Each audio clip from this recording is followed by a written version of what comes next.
Please like, share and subscribe. Thank you.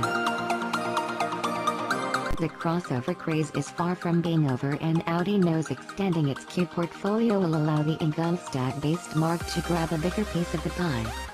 The days when the Q7 was the sole member of a high-riding portfolio are long gone, and now customers shopping in the premium segment can go for an entry-level Q2 or the flagship Q8, not to mention the Q3 and Q5 between them.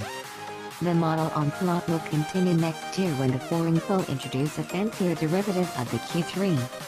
The jury is still out on whether it will be called Q3 Sportback or Q4, but regardless of its moniker, we're looking at one of those mashups between a crossover and a coupe. Even though the prototype our spies caught on camera is fully camouflaged, it's easy to notice it has a production body with a modified roofline more sloped towards the rear compared to the regular Q3.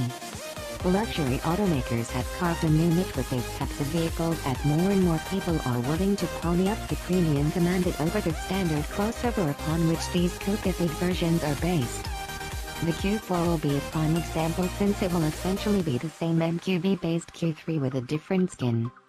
Engines, gearboxes, technology, and just about everything you can think of will be inherited from the regular model.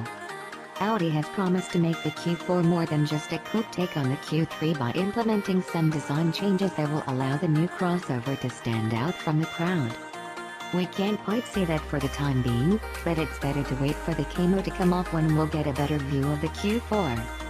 Confirmed for a market launch in Europe next year, the first ever Audi Q4 will be built in Hungary at the Győr plant, where the A3 per second 3/RS3 models come to life along with the TT family.